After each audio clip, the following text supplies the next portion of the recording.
Hello guys welcome back to my channel Vamshu diaries. ఇవాళ వీడియోలో 6 months బేబీస్కి రైస్ దాల్ పౌడర్ పోరిజ్ ఎలా ప్రిపేర్ చేసుకోవాలో చూద్దాం. ఫస్ట్ అయితే ఒక బౌల్ తీసుకొని అందులోకి 1 గ్లాస్ రైస్ 1 గ్లాస్ దాల్ తీసుకొని వాటర్ పోసి క్లీన్గా వాష్ చేసుకోండి. ఆ తర్వాత ఒక కాటన్ క్లాత్ తీసుకొని ఈ రైస్ దాల్ని ఆ క్లాత్ పైన ఈవెన్గా స్ప్రెడ్ చేసుకోవాలి. మనందరికీ తెలిసిన విషయమే కదండి, దాల్లో ప్రోటీన్ కంటెంట్ అనేది ఎక్కువగా ఉంటుంది అండ్ రైస్లో కార్బోహైడ్రేట్స్ అనేవి ఎక్కువగా ఉంటాయి.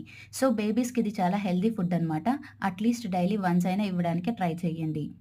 తడి ఆరాక ఈ రైస్ దాల్ని ఒక ప్యాన్లో వేసి మంచిగా లైట్ బ్రౌనిష్ కలర్ వచ్చే వరకు ఫ్రై చేసుకోవాలి. ఆ తర్వాత ఒక ప్లేట్లోకి ట్రాన్స్ఫర్ చేసుకొని చల్లార్చుకోవాలి. ఆ తర్వాత ఈ రైస్ దాల్ని ఒక మిక్సర్లో వేసి ఫైన్ పౌడర్ అయ్యే వరకు బ్లెండ్ చేసుకోవాలి. రైస్ దాల్ అనేది స్మూత్ పౌడర్ అయ్యే వరకు బ్లెండ్ చేసుకోండి. కొద్దిగా బరకగా ఉన్న త్వరగా బాయిల్ అవ్వదు. ఇలా బాయిల్ అవ్వకుండా పిల్లలకి ఫీడ్ చేయడం వల్ల స్టమక్ ప్రాబ్లమ్స్ వచ్చే అవకాశం ఉంది. ఇలా మంచిగా బ్లెండ్ చేసుకున్న పౌడర్ని గ్లాస్ కంటైనర్లో స్టోర్ చేసుకోవడం బెటర్. ఆ తర్వాత రైస్ దాల్ పౌడర్ పోరేజ్ ఎలా ప్రిపేర్ చేసుకోవాలో చూద్దాం. ఫస్ట్ అయితే ఒక గిన్నె తీసుకొని 2 గ్లాసెస్ ఆఫ్ వాటర్ యాడ్ చేసుకొని 2 table spoons of rice dal పౌడర్ని యాడ్ చేశాను. తర్వాత టేస్ట్కి తగ్గట్టు లైట్గా సాల్ట్ యాడ్ చేశాను అండ్ కొద్దిగా జీలకర్ర వేసుకున్నాను. ఈ జీలకర్ర అనేది బేబీస్కి డైజెషన్లో హెల్ప్ అవుతుంది. ఉండలు లేకుండా మంచిగా కలుపుకొని థిక్ కన్సిస్టెన్సీ వచ్చే వరకు బాయిల్ చేసుకోవాలి.